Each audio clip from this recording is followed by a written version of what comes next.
Krishna Krishna Krishna Hare Krishna Krishna Krishna Krishna Krishna Krishna Krishna Hare Krishna Krishna Krishna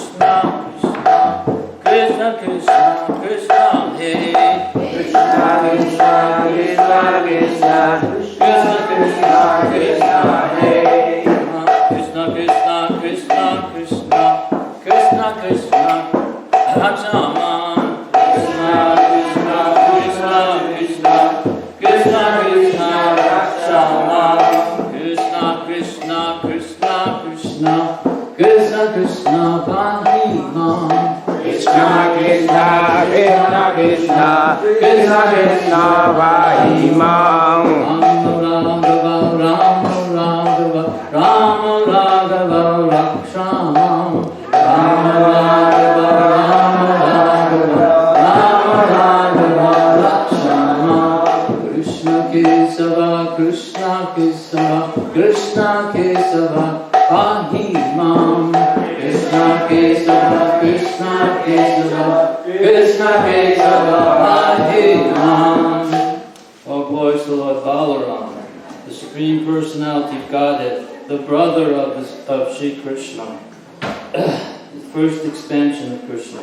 This is a story that it's very interesting because if it hadn't been resolved, this incident, a lot of things would have changed. There would have been no battle occur, etc. Discussion with Arjuna. And it shows the position of Balaram and his nature, his relationship with the Kuru dynasty. And even the Kurus at this time were all united against the Yadavas. It's a very interesting story because, it mentions the Kuru dynasty headed by Dhritarashtra, Duryodhana, Arjuna, Vidura, Bhishma. They're all on one side against the Yadav dynasty in this particular incident. So it's chapter 13, Marriage of Samba.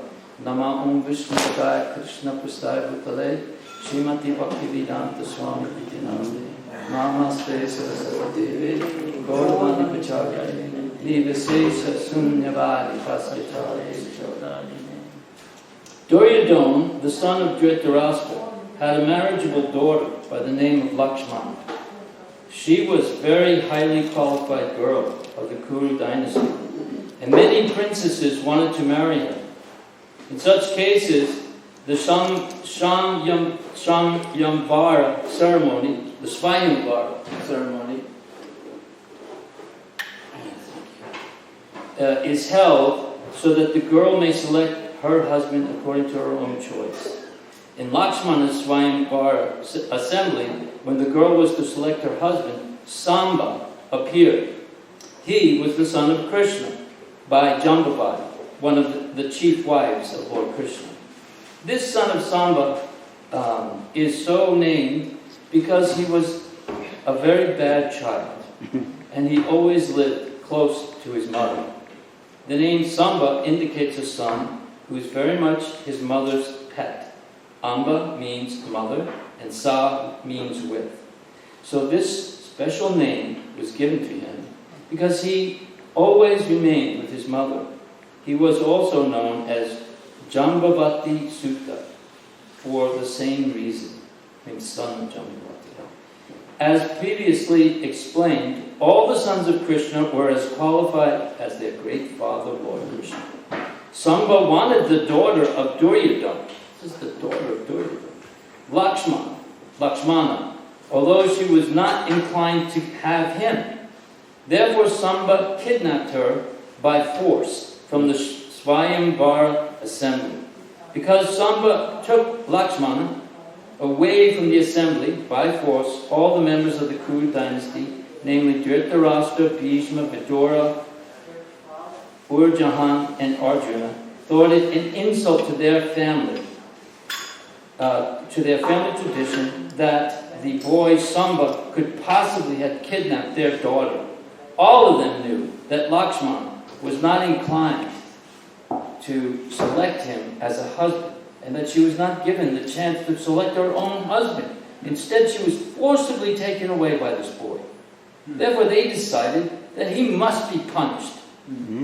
They unanimously declared that he was most impudent, and that he had degraded the Kuru's family tradition. Therefore, all of them, under the counsel of the elderly members of the Kuru dynasty, decided to arrest the boy, but not kill him. They concluded that the girl should not be married to any boy other than Sama, since she had already been touched by him. According to the Vedic system, once being used by some boy, a girl cannot be married or given to any other boy, nor would anyone agree to marry a girl who had already thus associated with another boy. Thank you very much. The elderly members of the family, such as Bhishma, wanted to arrest him. All the members of the Kuru dynasty, especially the great fighters, joined together just to teach him a lesson. And Karna was made the commander-in-chief for this small battle. While the plan was being made to arrest Samba, the Kurus counseled amongst themselves that upon his arrest, the members of the Yadu dynasty would be very angry with them. There was every possibility of the Yadus accepting the challenge and fighting with them.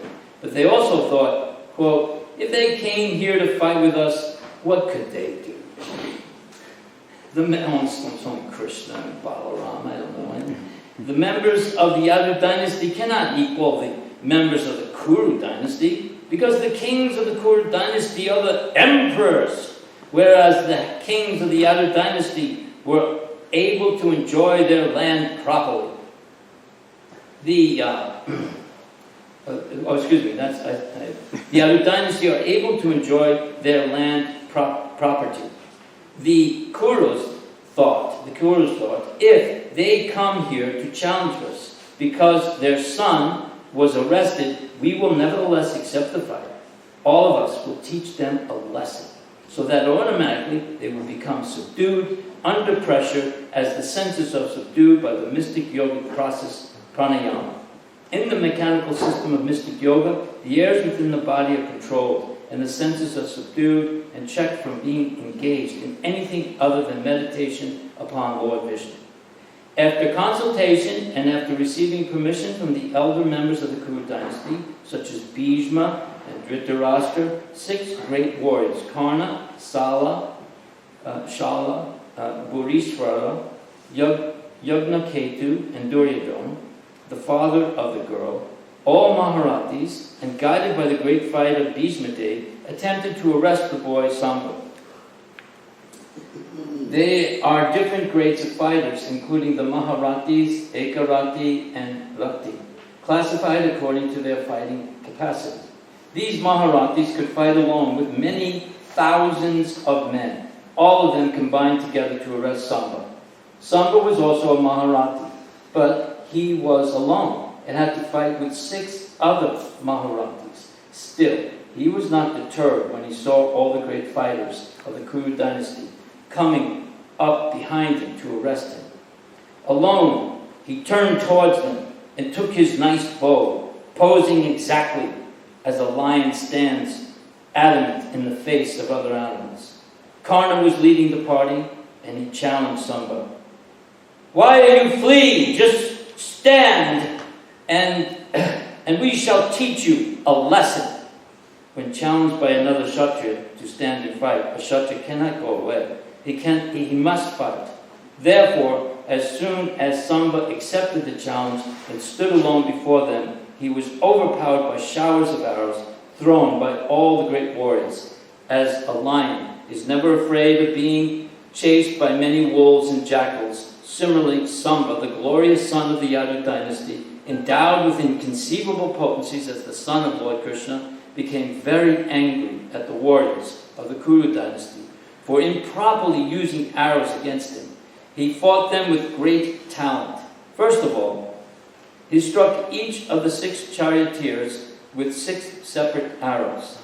Another 4 arrows were used to kill the charioteers' horses, 4 on each chariot. 1 arrow was used to kill the driver, and 1 arrow was used for Karna, as well as the other celebrated fighters. While Samba was so diligently fighting alone with the 6 great warriors, they all appreciated the inconceivable potency of the boy. Even in the midst of fighting, they admitted frankly that this boy Samba was wonderful. But the fighting was conducted in the Kshatriya spirit, so altogether, although it was improper, they obliged Samba to get down from his chariot, now broken to pieces. Of the 6 warriors, 4 took care to kill Samba's 4 horses, and one of them managed to cut the string of Samba's bow so that it could no longer fight with them. In this way, with great difficulty and after a severe fight, Samba was left bereft of his chariot, and they were able to arrest him. Thus the warriors of the Kuru dynasty accepted their great victory and took their daughter Lakshmana away from him. Thereafter they entered the city of Hastinapura in great triumph. I can notice the difference between this version of the story and the book I was reading. It's a slight editorial changes. Yeah, my phone too. Mm-hmm. It's not serious, but it's different. The great sage Narada immediately carried the news to the Yadu dynasty that Samba was arrested and told them the whole story. The members of the Yadu dynasty became very angry at Samba's being arrested, and improperly so, by the 6 warriors. Now, with the permission of the head of the Yadu dynasty's king, Ugrasena, they prepared to attack the capital city of the Kuru dynasty. Although Lord Balaram knew very well that by slight provocation people are prepared to fight with one another in the age of Kali, he did not like the idea that the 2 great dynasties, the Kuru dynasty and the Yadu dynasty, would fight amongst themselves. So, even though they were influenced by Kali Yuga, so he said, instead of fighting with them, he wisely thought, let me go there and see the situation, and let me try to see if the fight can be settled by mutual understanding. Balaram's idea was that if the Kuru dynasty could be induced to release Samba, along with his wife, Lakshmana, then the fight could be avoided. He therefore immediately arranged for a nice chariot to go to Hastinapur, accompanied by his learned priests and brahmanas, as well as by some of the elderly members of the Yadu dynasty. He was confident that the members of the Kuru dynasty would agree to this marriage and avoid fighting amongst themselves. As Lord Balaram proceeded towards Hastinapur in his chariot, accompanied by the learned brahmanas and the elderly members of the Yadu dynasty, he looked like the moon, shining in the clear sky amongst the glittering stars. When Lord Balaram reached the precincts of the city of Hastinapura, he did not enter, but stationed himself in a camp outside the city in a small garden house. Then he asked Uddhava to see the leaders of the Kuru dynasty and inquire from them whether they wanted to fight with the other dynasty or to make a settlement. Uddhava went to see the leaders of the Kuru dynasty, and he met all the important members, including Bhishmadev, Dhritarashtra, Dronacharya, Bali, Duryodhana, and Balika. After offering them due respects, he informed them that Lord Balaram had already arrived at the garden outside the city door. The leaders of the Kuru dynasty, especially Dhritarashtra and Duryodhana, were very joyful because they knew very well that Lord Balaram was a great well-wisher of their family. There was no bounds to their joy on hearing the news, and so immediately they welcomed Uddhava. In other words, in order to properly receive Lord Balaram, they all took auspicious paraphernalia to properly receive Lord Balaram. They all, for reception in their hands, and went to see him outside the city door. According to their respective positions, they welcomed Lord Balaram by giving him in charity nice cows, argha, an assortment of articles such as arlatik water, sweet preparations of honey, butter, etc., and flowers and garlands scented with pulp. Because all of them knew the exalted position of Lord Balaram as the Supreme Personality of Godhead, they bowed their heads before the Lord with great respect. They all exchanged words of reception by asking one another of their welfare. And when such formality was finished, Lord Balaram, in a great voice and very patiently, submitted before them the following words for their consideration. My dear friends, this time I have come to you as a messenger with the order of the all-powerful King Ugrasena. Please, therefore, hear the order with attention and great care. Without wasting a single moment, please try to carry out the order. King Ugrasena knows very well that you warriors of the Kuru dynasty improperly fought with the pious Samba, who was alone, and that with great difficulty and tactics you have arrested him. We all heard this news, but we are not very agitated because we are most intimately related to each other. I do not think we should disturb our good relationship. We should continue our friendship without any unnecessary fighting. Please, therefore, immediately release Samba, bring him, along with his wife, Lakshmana, before me. When Lord Balaram spoke in a commanding tone, full of heroic assertion and supremacy and chivalry, his statements were not appreciated by the leaders of the Kuru dynasty. Rather, all of them became agitated, and with great anger they said, "Hello! These words are very astonishing, but quite befitting the age of Kali. Otherwise, how could Balaram speak such harsh criticism? This language and tone used by Balaram are simply abusive, and due to the influence of this age, it appears that the shoes befitting the feet want to rise to the top of the head where the helmet is worn. We are connected with the Yadu dynasty by marriage, and because of this, they have been given the chance to come live with us, dine with us, and sleep with us. Now they're taking advantage of these privileges? They had practically no position before we gave them the portion of our kingdom to rule. Now they are trying to command us. We have allowed the Yadu dynasty to use the royal insignias like the whisk, fan, concho, white umbrella, crown, royal throne, sitting place, bedstead, and everything befitting the royal order. They should not have used such royal paraphernalia in our presence, but we did not check them due to our family relationships. Now they have the audacity to order us to do things? Well, this is enough of this impudence. We cannot allow them to do any more of these things, nor shall we allow them to use such royal insignias. It would be best to take all these things away. It is improper to feed a snake with milk, since such merciful activities simply increase his venom. The Yadu dynasty is now trying to go against those who have fed them so nicely. Their flourishing condition is due to our gifts and merciful behavior, and still they are so shameless that they are trying to order us. How regrettable are all these activities. No one in the world can enjoy anything if the members of the Kuru dynasty like Bhishma, Dronacharya, and Arjuna do not allow them to.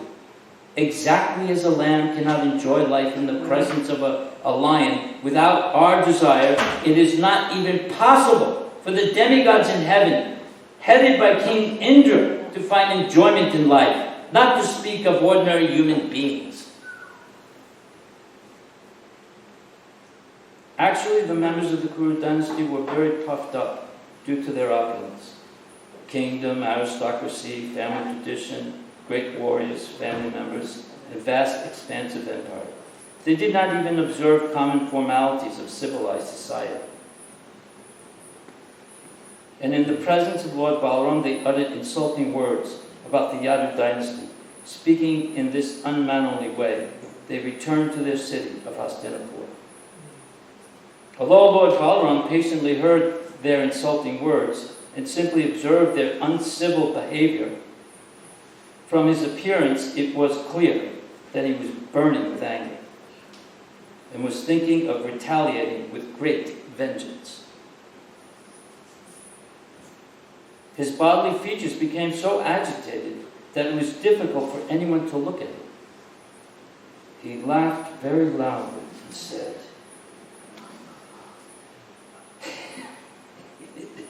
"It is true, a man becomes too puffed up because of his family, opulence, beauty, and material advancement. He no longer wants a peaceful life, but becomes belligerent toward all others. It is useless to give such a person good instruction for gentle behavior and peaceful life. But on the contrary, one should search out the ways and means to punish him. Generally, due to material opulence, a man becomes exactly like an animal. To give an animal peaceful instructions is useless, and the only means is argumentum vacuum. In other words, the only means to keep animals in order is a stick." Now Balaram is speaking again. "Just see how impudent the members of the Kuru dynasty are. I wanted to make a peaceful settlement, despite the anger of all the other members of the other dynasty, including Lord Krishna himself. They were preparing to attack the whole kingdom of the Kuru dynasty, but I pacified them and took the trouble to come here to settle the affair without any fighting. Still, these rascals behave like this. It is clear that they do not want a peaceful settlement, but that they are factually warmongers. With great pride, they have repeatedly insulted me by calling the Yadu dynasty ill names. Even the king of heaven, Indra, abides by the order of the Yadu dynasty. And you consider King Ugrasena, who is the head of the Bhojas, Vrishnis, and Nandhakas and Yadavas, to be the leader of a small phalanx? Your conclusion is wonderful. You do not care for King Ugrasena, whose order is obeyed even by King Indra. Consider the exalted position of the Yadu dynasty. They have forcibly used both the assembly house and the Parijata tree of the heavenly planet, and still you think that they cannot order you. Don't you even think that Lord Krishna, the Supreme Personality of Godhead, can sit on the exalted royal throne and command everyone? All right, if your thinking is like that, then you deserve to be taught a very good lesson. You have thought it wise that the royal insignias like the whisk, fan, white umbrella, royal throne, and other princely paraphernalia not be used by the Yadu dynasty. Does this mean that even Lord Krishna, the Lord of the whole creation and the husband of the goddess of fortune, cannot use this royal paraphernalia? The dust of Krishna's lotus feet is worshipped by all the great demigods. The Ganges water is inundating the whole world, and since it is inundating from his lotus feet, its banks have turned into great places of pilgrimage. The principal deities of all planets are engaged in his service. They consider themselves most fortunate to take the dust of the lotus feet of Krishna on their helmets. Great demigods like Lord Brahma, Lord Shiva, and even the goddess of fortune and I are simply plenary parts of his spiritual identity. Still, you think that it is not fit to use the royal insignia or even sit on the royal throne? Alas, how regrettable it is, these foolish fools consider us, the members of the Yadu dynasty, to be like shoes and themselves like helmets. It is clear now that these leaders of the Kuru dynasty have become mad after their worldly possessions and opulence. Every statement they made was full of crazy proposals. I should immediately take them to task and bring them to their senses. If I do not take steps against them, it will be improper on my part. Therefore, on this very day, I shall rid the whole world of any trace of the Kuru dynasty. I shall finish them off immediately. While talking like this, Lord Balaram seemed so furious that he looked as if he could burn the whole cosmic creation to ashes. He stood up steadily, taking his plow in his hand, began striking the earth with it. In this way, the whole city, Hastinapura, was separated from the earth. Lord Balaram then began to drag the city toward the flowing water of the river Ganges. Because of this, there was a great tremor throughout Hastinapur, as if there had been an earthquake, and it seemed like the whole city would be dismantled. It would be nice if right here it could go boom, and then you know, like thunder, like an earthquake. Because this is the part, he's taking his plow, he's banging it on the earth, and the whole city is shaking. The land, everything is shaking. He now takes the plow and begins to drag the entire city towards the Ganges, or the Jamuna. And it's explained here that the Ganges and the Jamuna are one here.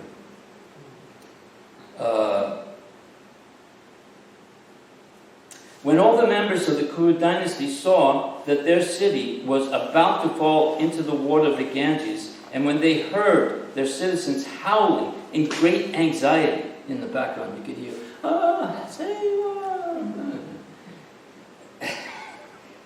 they immediately came to their senses and understood what was happening. Thus, without waiting another second, they brought forward their daughter Lakshman. Not waiting another second. Here, take Lakshman. Here she is. Lakshmana. So they also brought Samba, who was forcibly tried to take her away, keeping him in the forefront with Lakshmana at his back. All the members of the Kuru dynasty appeared before Lord Balaram with folded hands, just to beg the pardon of the Supreme Personality of Godhead. Now using good sense, they said, "O Lord Balaram, you are the reservoir of all pleasures. You are the maintainer and support of the entire cosmic situation. Unfortunately, we were all unaware of your inconceivable potencies. Dear Lord, please consider us most foolish. Our intelligence was bewildered and not in order. Therefore, we have come before you to beg your pardon. Please excuse us. You are the original creator, sustainer, and annihilator of the whole cosmic creation, the manifestation, and still, your position is always transcendental. Oh, all-powerful Lord, great sages speak about you. You're the original puppeteer, and everything in the world is just like your toys. Oh, unlimited one, you have a hold on everything, and like child's play, you hold all the planetary systems on your head. When the time for dissolution comes, you close up the whole cosmic manifestation within yourself. At that time, nothing remains but yourself, lying on the causal ocean as Mahavishnu. Balaram, the Kshirodakshay, Garbhodakshay, Karanadakshay, Vishnu are actually expansions of Balaram. You know, the four. Anyway, our dear Lord, you have appeared on this earth in your transcendental body just for the maintenance of the cosmic situation. You are above all anger, envy, and enmity. Whatever you do, even in the form of chastisement, is auspicious for the whole material existence. We are offering our respectful obeisances unto you, because you are the imperishable Supreme Personality of Godhead, the reservoir of all opulences and potencies. O Creator of innumerable universes, let us fall down and offer you our respectful obeisances again and again. We are now completely surrendered unto you. Please, therefore, be merciful upon us. Give us your protection." When the prominent members of the Kuru dynasty, beginning with grandfather Bhishma Dev, down to Arjuna and Duryodhana, had offered their respectful prayers in that way, the Supreme Personality of Godhead, Lord Balaram, immediately became softened and assured them there was no cause for fear and that they need not worry. So it's very interesting here. You see Arjuna and Duryodhana in the same sentence. They're both together on this.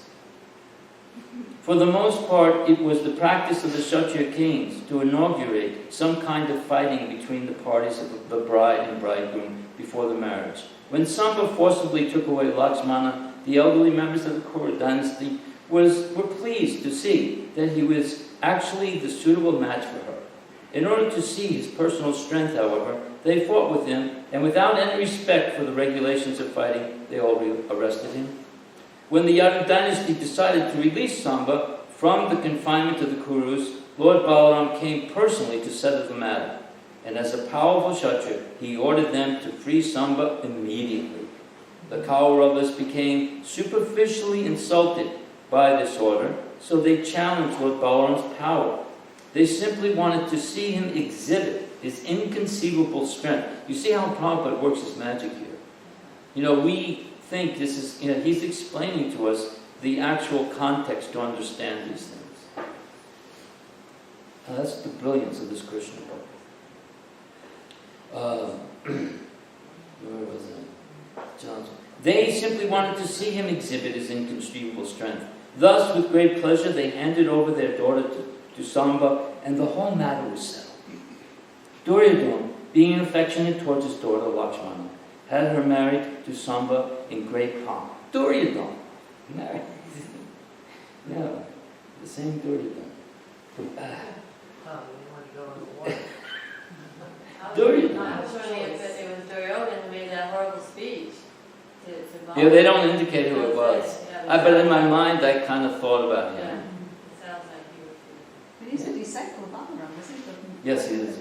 Yeah, actually, Balaram was very fond of Duryodhana. So I just a few more little lines here. Thus, with great pleasure, they handed over their daughter to Samba. The whole matter was settled. Duryodhana, being affectionate towards his daughter Lakshmana, had her married to Samba in great pomp. For her dowry, he first gave 1,200 elephants, each of which was at least 60 years old. I guess that's a good thing.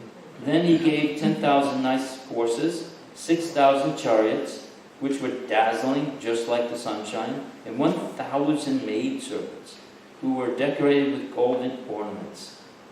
Lord Balaram, the most prominent member of the Yadu dynasty, acted as a guardian of the bridegroom Samba, and very pleasingly accepted the dowry.